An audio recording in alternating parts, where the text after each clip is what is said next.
there's a really complex word in Greek, and I always forget there's two O's in it, but it's epanaprothesis, and it means pushback, and it's the description of what the Greek Navy and now Frontex, which is heavily staffed by Greek Navy officers, they push back migrants who are coming from Turkey in boats. In 2001, I was actively involved in a case which we brought to the European Court of Human Rights and won, so I know about it. And the boat that was coming over was riddled with bullets that were dispatched by the Greek Navy. This was slightly before Frontex was set up, and I was appalled that Britain didn't stand up to the plans to devise Frontex and to make Greece a major partner of that. And this was also a case which involved torture. We put up one particular instance, but there were a number of instances that I knew. I met a lot of the people who had gone through that process of being tortured in Chania and in a disused school. And I remember sort of writing to Jack Straw, David Cameron, various other people. I got a whole batch of letters back from these people. So it wasn't that people were unaware. And migration between Turkey, Greece, and the broader Mediterranean region has been shaped by complex global economic and social factors. And since 2001, migration dynamics have escalated significantly, prompting the establishment of mechanisms like Frontex and bilateral agreements, which have helped to a certain extent. And I'll get to those in time. But first, I want to play this utterly mad recording of Suella Braverman, who was standing in for James O'Brien today. And let me just play it and see what you think. Italy have reinforced their borders. They built a wall. I went to see that wall. They built a wall on the land border between Italy and Turkey. They've got drones. They've got armoured vehicles. They've got soldiers. The numbers crossing that border have plummeted. Yeah, well, they must have plummeted because the border, of course, doesn't remotely exist. And what I find so sad about this is it almost makes Liz Truss look intelligent. Liz Truss, of course, as you recall, was the person who tried to play chicken with Sergei Lavrov and insist that Rostov-on-Don, a city which is famed in literature as well as in geography as being quite an important city in Russia. She claimed it was in Ukraine. But, gather round and look at this latest pasquinade from the Popocratic halls of British governance, because Suella Braverman is still part of that nonsense. And her anthemoniacal sojourn to a non-existent land border between Italy and Turkey. I think there's actually about 1,200 kilometres between Italy and Turkey. There's a swathe of Greece and the Adriatic Sea. But let's not be malignant in our appraisal and our disapproval. Perhaps Miss Braverman's logorrhea simply outpaced her atlas. This is a journey that is not defined or that defies not only geography, but basic geography, basic common sense, basic cognitive function. To her credit, to her credit, let's find some credit before we sort of get completely tied up in nonsense. To her credit, she described this phantom border wall with admirable aplomb. I mean, you could almost imagine being there with her. Drones, armoured vehicles, soldiers. It was a scene so vivid, one might think she'd stepped into a John le Carré novel, or perhaps simply nodded off during a screening of Mission Impossible 1, 2, 3, 4. Yet this wasn't an isolated slip of the tongue. No, this was a popocratic pasquinade of monumental proportions. I can't think of any more P's. A malapropism so grand it makes one wonder if she'd inadvertently wandered into an alternate reality. I mean, this is an error in geography, but it's a profound deficit in situational awareness from somebody who is a senior, or was a senior minister of the government, was controlling Rishi Sunak to the point of absurdity, where Sunak could hardly speak, without fear that Suella Braverman would prod him. And herein lies the danger of allowing second-rate politicians to helm radio shows, or even be given time at the dispatch box. The task of filling airtime invites a dangerous confluence of acopacetic arrogance and intellectual inertia.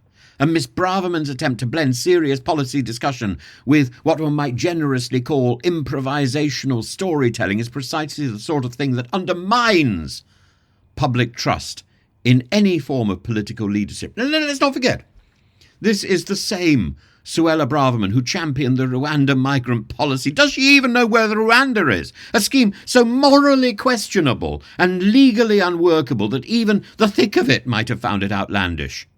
Her tenure at the Home Office was a litany of malapropic mayhem, replete with robust policies that seemed less about practicality and more about posturing. Why? Because, like Liz Truss, she doesn't do her homework. Just think back to those times when she was being questioned in committee rooms and she was paper turning like some student who hadn't done their homework.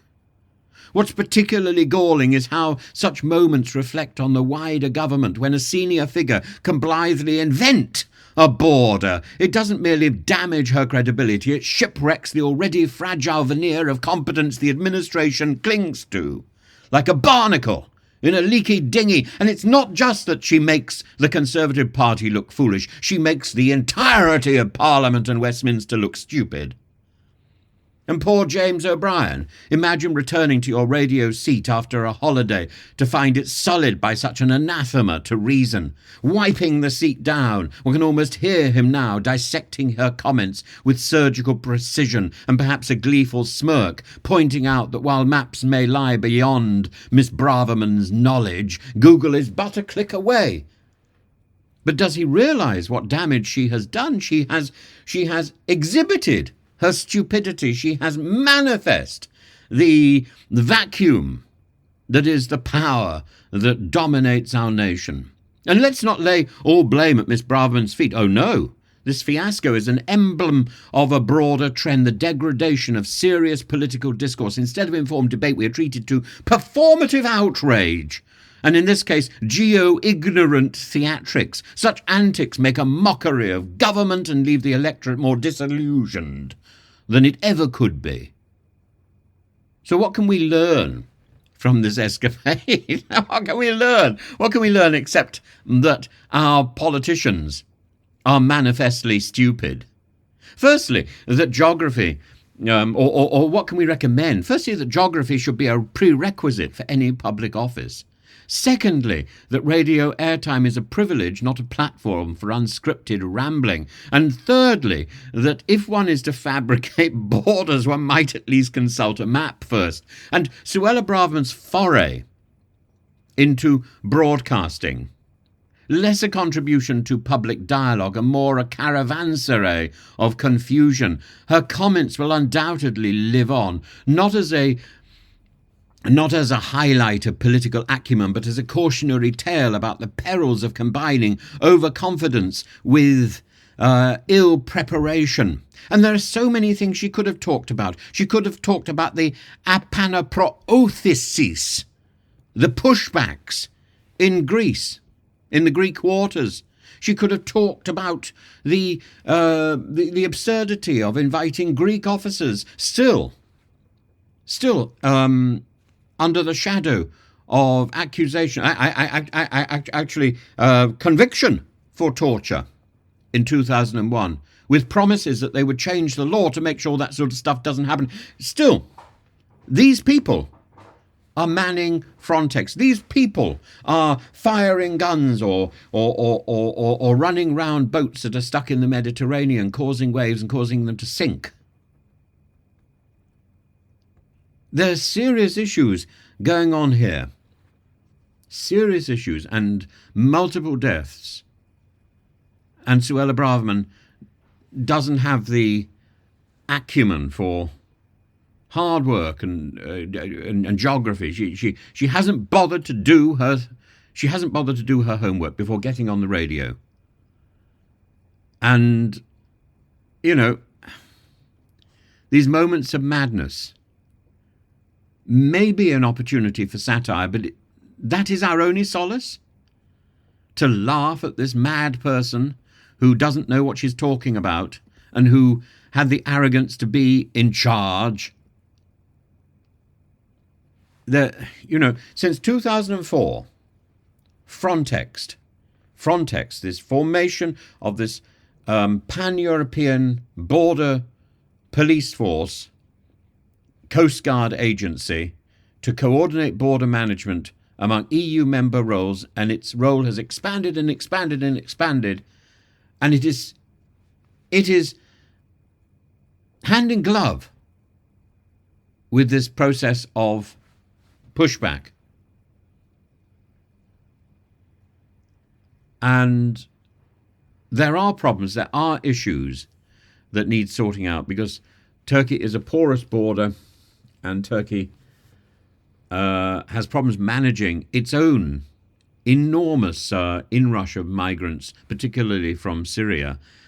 But and those mass arrivals that then go from Turkey into Greece, the mass arrivals, particularly from 2015 and 2016, from Syria, with islands, Lesbos, Kos, Chios, overwhelmed by this, by the numbers, and the efforts to try and curb irregular migration.